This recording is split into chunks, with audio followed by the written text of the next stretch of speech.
الحمد للہ وحدہ والصلاۃ والسلام علی من لا نبی بعدہ اما بعد فاعوذ باللہ من الشیطان الرجیم بسم اللہ الرحمن الرحیم ولا تطع كل حلاف مہین ہماز مشاء بنمیم، اور بات نہ ماننا اس شخص کی جو بہت زیادہ قسمیں کرنے والا ذلیل ہے،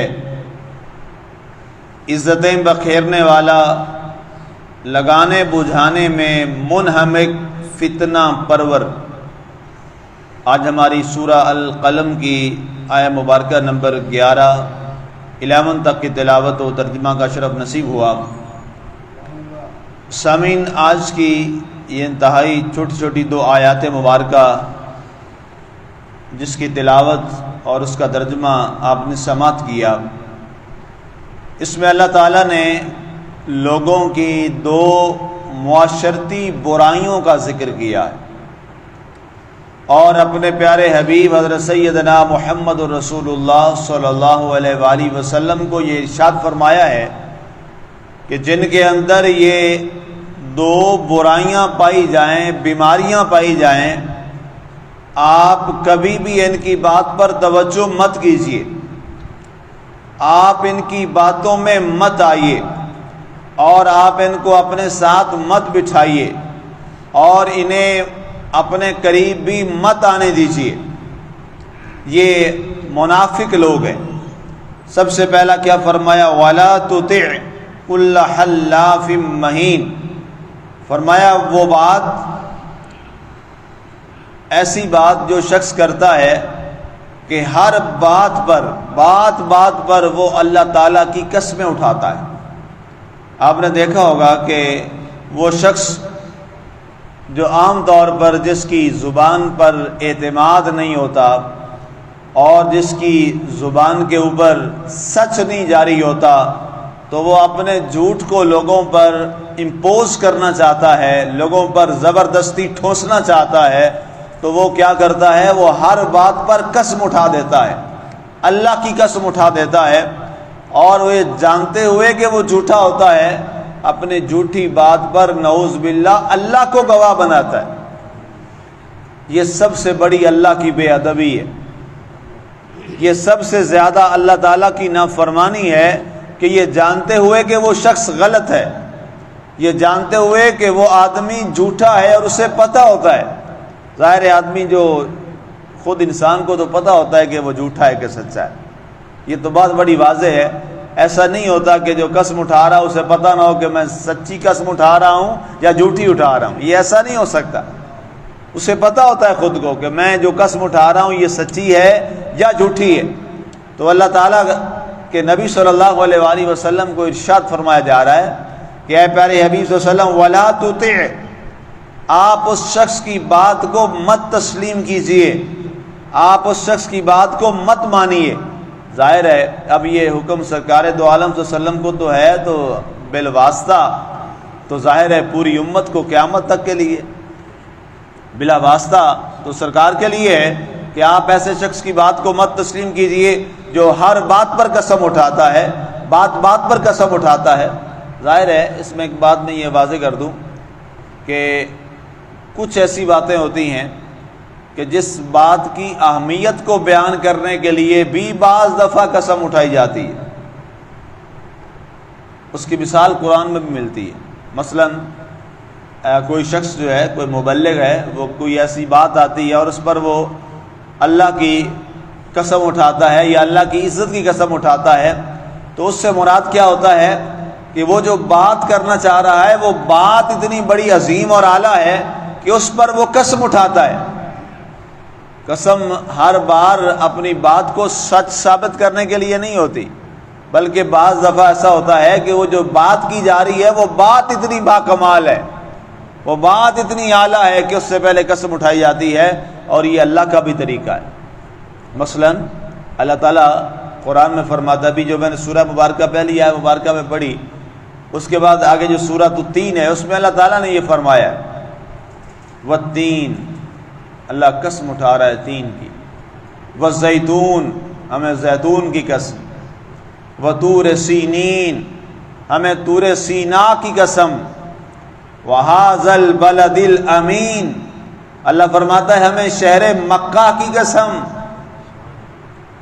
اب اللہ تعالیٰ کو تو اپنا سچ ثابت کرنے کے لیے کسی قسم کی ضرورت نہیں ہے، اللہ کا تو قول جو ہے وہ سچا ہی سچا ہے، ظاہر ہے وہ تو صرف کلام ہی سچ کرتا ہے، اس کے علاوہ تو اس کا کوئی کلام ہی نہیں ہے۔ مثلا یہ قرآن پاک ہے ہمارے سامنے موجود ہے، یہ کس کا کلام ہے؟ اللہ کا کلام ہے۔ تو بتائیے کہ قرآن کے بارے میں نعوذ باللہ جھوٹ کا سوچ سکتا ہے؟ تصور بھی کفر ہے، تصور بھی کفر ہے، انسان ایمان سے نکل جائے گا۔ کیوں؟ یہ رب کا کلام ہے اور یہ سراسر سچ ہی سچ ہے۔ اسی طرح اللہ تعالیٰ قرآن فرماتا ہے لا اقسم بہذا البلد وانت حل بہذا البلد ووالد وما ولد، ہمیں قسم ہے اس شہر مکہ کی جس شہر مکہ میں محبوب تو پیدا ہوا ہے۔ اب یہاں بھی اللہ نے قسم اٹھائی ہے تو کیا کہیں گے؟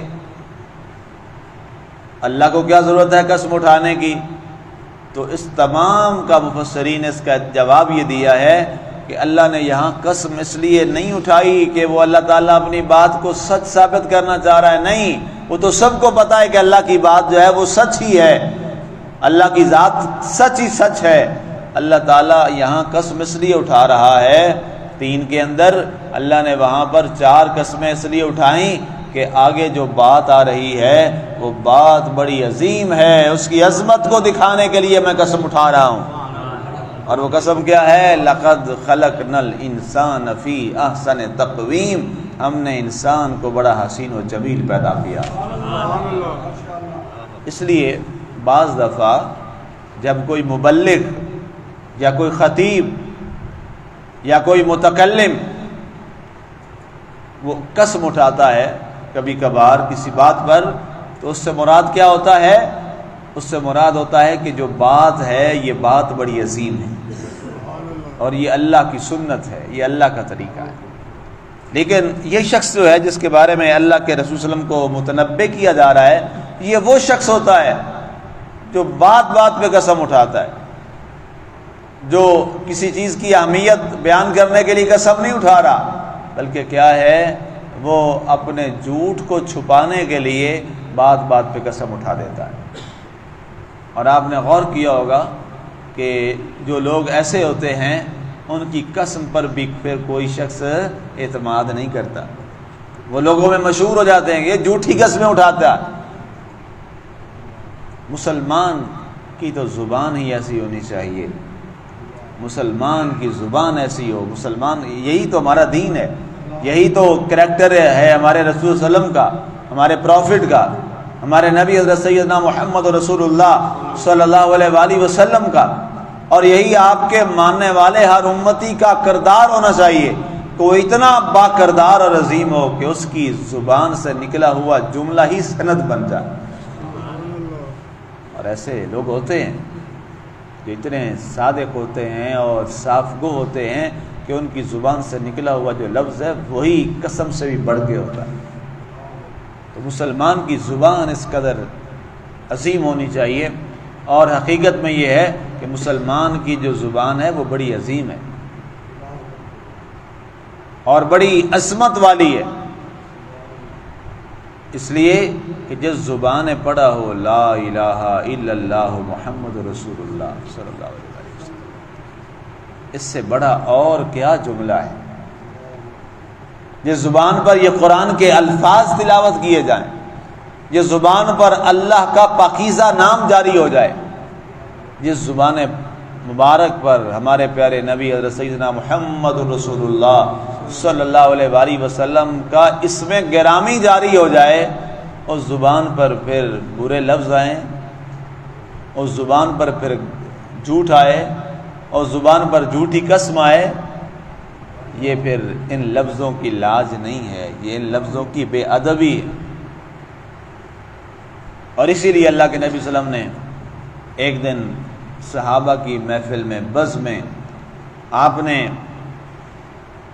ارشاد فرمایا تم دو چیزوں کی تم مجھے ذمہ داری دے دو، دو چیزوں کی ذمہ داری تم دے دو، میں محمد صلی اللہ علیہ وآلہ وسلم تمہیں جنت کی ذمہ داری دیتا ہوں۔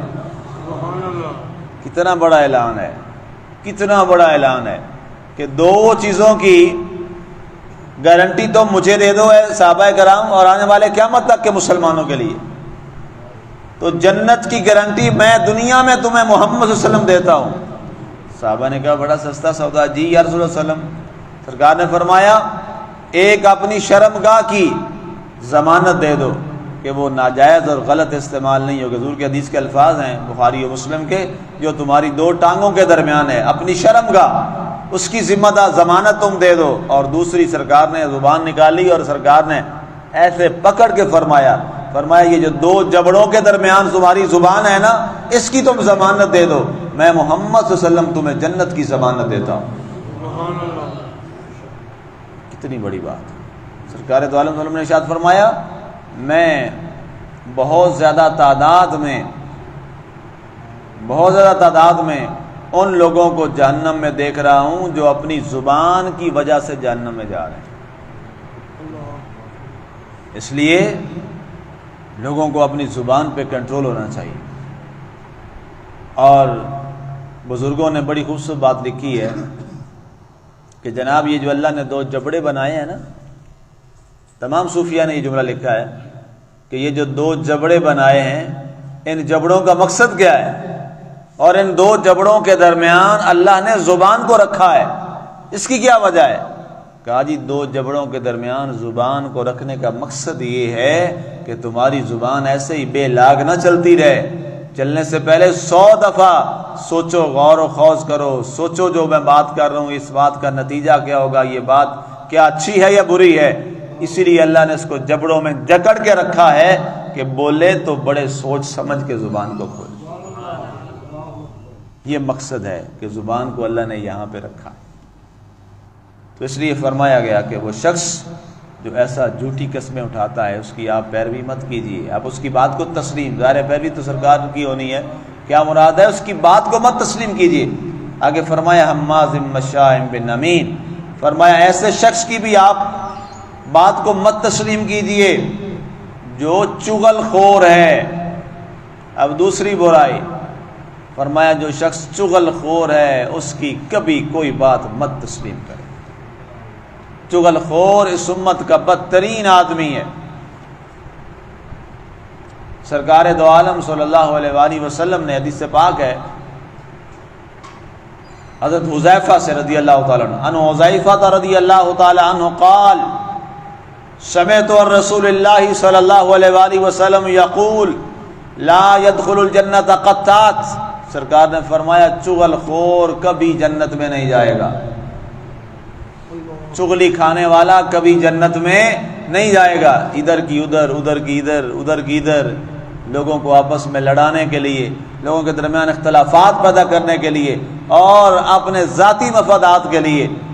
اور بعض دفعہ جب اس کی عادت بن جائے پھر تو اس کو فائدہ بھی کوئی نہیں ہوتا، اس کا ویسے ایک چسکا ہوتا ہے جس کو وہ اس عادت سے مجبور ہو، جسے آپ کہتے ہیں، اس کو پورا کرنے کے لیے وہ لوگوں کے درمیان جھوٹی باتیں کرتا ہے، چغلیاں کھاتا ہے، ادھر کی ادھر، ادھر کی ادھر لگا لگو کے لوگوں میں اختلاف ڈالتا ہے۔ اسے کہتے ہیں چغل خور۔ اور یاد رکھنا اللہ کے نبی صلی اللہ علیہ وسلم کی ایک حدیث پاک مجھے یاد آ گئی، حضرت اسماء اس کی راویہ ہے۔ حضرت اسماء فرماتی ہیں کہ رسول اللہ صلی اللہ علیہ وسلم نے ارشاد فرمایا کہ کیا میں تمہیں دنیا کا سب سے اچھا انسان نہ بتاؤں، وہ کون ہے؟ صحابہ نے عرض کی یا رسول اللہ وسلم بتائیے۔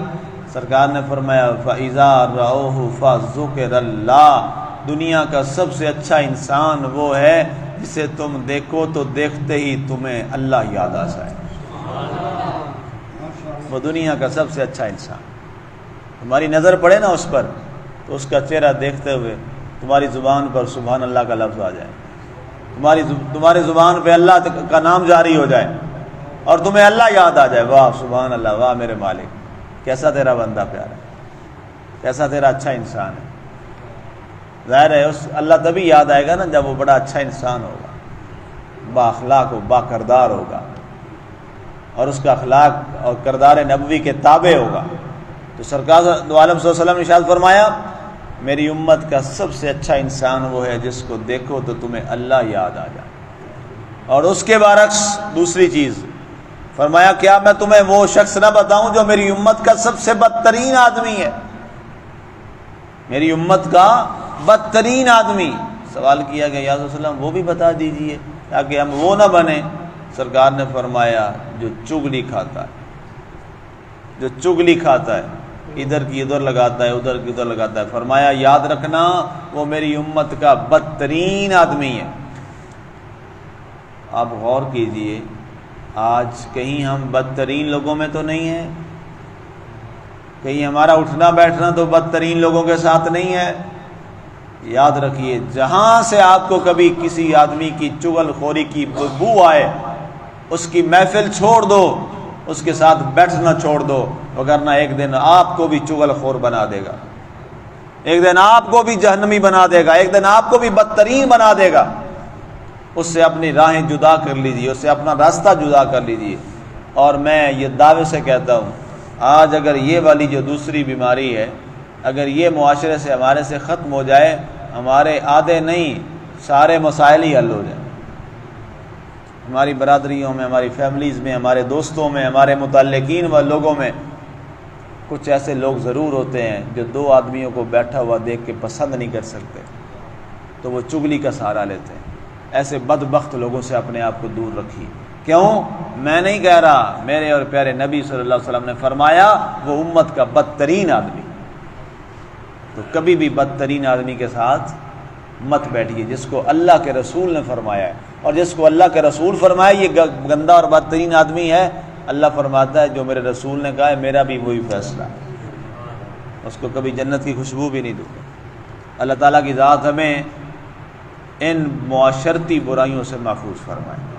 مسلمانوں یہ دین ہے، یہ معاملات یہ دین ہے جس کی طرف ہماری توجہ نہیں ہے، اور جس دن ہم عبادات سے نکل کر آگے معاملات میں چلے گئے اور ہم نے اپنے معاملات کو درست کر لیا، پھر دیکھیے گا انشاءاللہ ہم ایک قوم بھی اچھی بن جائیں گے، اور اللہ تعالی ہمارے اوپر جو حکمران ہوں گے وہ بھی اچھے بھیج دے گا۔ جب تک قوم نہ ٹھیک ہوئی ہم کوئی اچھے حکمران کی امید رکھیں، یہ خواب ہے، یہ سراب ہے، کبھی بھی اچھے نہیں آئیں گے۔ اسی طرح کا بدترین نظام چلتا رہے گا جس بدترین نظام کا آج ہم شکار ہیں۔ اللہ تعالی ہمیں عمل کی توفیق عطا فرمائے، آمین۔ وما علینا الا البلاغ المبین۔